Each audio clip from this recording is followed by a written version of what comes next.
Alright y'all, welcome back to the channel and to some more predator patterning. And today, we've got another combo that we haven't tried, and it's one that I'm definitely excited to see how it works together because there's a chance this could really work well. But there's also a chance that this choke with this shell combination could completely ruin our pattern. But as for the shell we've got out here today, I brought out some of the Hornady Heavy Magnum Coyote shells. They are a 12 gauge 3-inch, 1.5 ounce of lead BB shot, moving about 1,300 feet per second. So definitely a very interesting loading, but it has performed very well in our testing that we've done with it so far. We've done a full-on choke test with a bunch of different options to see what these shells like best. And even though it says improved cylinder or modified on the box here, they do perform very well through like modified to full choke type of range, which is going to be very interesting when it comes to the choke that we have today as for what these are going to do. And if you can see it here on the box, they do have the Hornady Versatite wad in them, which is essentially the same thing as a Federal Flight Control wad, which could very well be the difference going through this choke as to if it's going to work out or if it's not. But as for the setup we've got here today to run them through, I brought out the Remington 1187 here, but I threw in this choke. This is the Patternmaster Black Mamba 690 constriction choke, and it is kind of Patternmaster's do-all choke where you can do waterfowl through it, turkey loads through it, and a mix of a little bit of everything in between. So I'm definitely curious to see how this choke does since it has the gas over constriction with those lead BB shot and that Versatite kind of flight control style wad. It might work out, it might not. I really think it could go either way. So as for the test today, everything is going to be the same as usual. I've got the big sheet of paper set up at 40 yards. I also have the chronograph so we can get our velocity, as well as I have the templates out here that we can lay up over our pattern and get a little bit closer reference point as to how they would have done in some more real life type of scenarios. So let's head over here and take this shot and just see what kind of a pattern we're able to get out of this combination.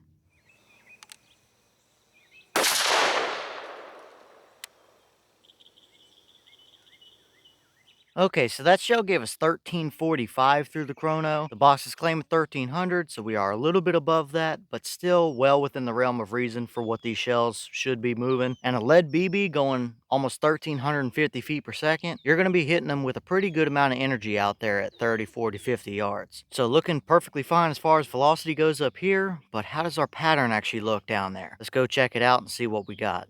Alright, well now we're down here at our 40-yard paper and this is what we got. And for a reference, the white dot was my point of aim. The paper is 36 inches wide by about 40 or so tall. And this is what we got as for our pattern. And I gotta say, it looks much more like a waterfowl pattern than a predator-oriented pattern. We have seen way better out of these shells than this. Typically, we see about a 25 to 28 inch pretty circular pattern, and that is clearly not what we have here. It's a decent spread if you're looking for a leeway type of pattern, but even within that spread, we have a lot of larger voids. I mean, this whole left edge over here is a big giant gap. There's another one way over there on the right edge, and we were just a touch low maybe in our pattern, but still. Is this the worst pattern we've seen from a shell like this? No, but it is far from the best we've seen out of these particular shells. These shells have really kind of been pretty reliable through just about every choke we put them through. So this is a little bit surprising on one hand, but on the other, we didn't know how they were going to play with this Patternmaster Black Mamba with the gas over constriction today either. So this is why we test things to see, well, what kind of a pattern do we actually get out of that combination? It looks a little bit disappointing considering what we've seen previously out of these shells, but let's throw a couple templates up here real quick just to get an idea as to how they would have done in some little bit more real life scenarios. Alright, so we'll start here with our 10-inch circle, and if we line it up with the point of aim, like we would have taken this shot in real life on an animal with a vital size of roughly that area, we had 9 pellets within there. We probably would have had a couple more if I would have lowered the template just a little bit, but still not nearly as good as what we've seen previously out of these shells. Now 9 pellets of lead BB at 1,340 something feet per second is not going to feel good, so you're definitely still going to get whatever is inside of that 10-inch circle, but definitely a little bit disappointing as for what I was hoping to see out of them, that's for sure. But let's throw the hog template up here just to get a little bit better reference point as to how it would have done on an animal. Unfortunately, I don't have a coyote or a fox type of template, but the hog template will give us a rough idea of what we're looking at. Okay, so here's our hog template, and it probably should be, an inch or two lower, but my clips couldn't go far enough down on the paper to do that. Either way, we can still kind of see what's going on here. Now, I don't think I would use these for hogs personally. They would probably work inside of 40 yards, but really this is a reference for like the coyote type of hunter here. Coyote might be just a touch smaller than this hog template is, and as we can see here, we would have a good number of pellets covering most of the spread of his body, so you would still get the fox or coyote or even like a groundhog or something that you were trying to get, but clearly not exactly what I was expecting to see or hoping to see. We've seen way better with way hotter core areas with these shells, so something definitely did not quite play out the way we wanted it to today. But if this is the combination you had and you had one choke to kind of do everything with, you could still predator hunt out to say 50 yards or so with this load and choke combination. And for some people, that might be all they really need. So a little bit of a disappointment, but this is why we test things, because this is a little bit of an oddball combination that could have worked out, but clearly didn't quite give us what we were looking for.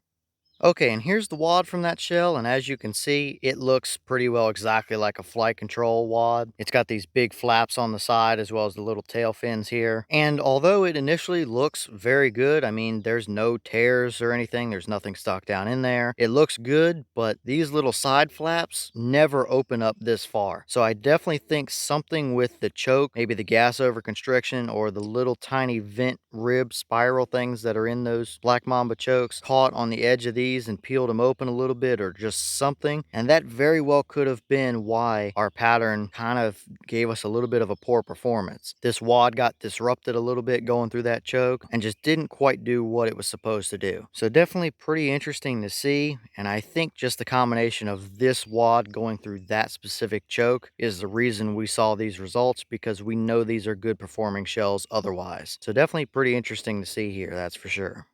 All right, y'all. Well, what did you think about that pattern right there? It's not terrible necessarily, but we have seen way better from these shells, and I was expecting to get way better. But that's why we test some more of these kind of oddball type of setups that could work or couldn't work. That way we can actually get an idea of what would happen. And clearly, although that is good enough to hunt like foxes with or coyotes with out to 40, 50 yards or so, it's not quite as ideal as what I would like it to be. That would be a pretty good looking like goose load if we could still use lead for waterfowl, but fortunately we can't do that. So this is a combination that I don't think that I would run. I would just stick to like a modified choke or a full choke, which we've seen way better results from before. But let me know your thoughts about it. Is that about what you were expecting to see? Were you a little surprised one way or the other? Would you use that kind of a pattern or that choke and shell combination? Or would you prefer them to be a little bit tighter as well if you're going after predators with them? Let me know your thoughts down below. But with that being said, I've got some more testing to get done for you guys, so I'm going to get back to it. As always, we have the channel Instagram as well as the mailbox where you can send stuff if you'd like. All that information will be in the description if you're interested in it, but I'm going to get back to it, so I'll see y'all in the next one.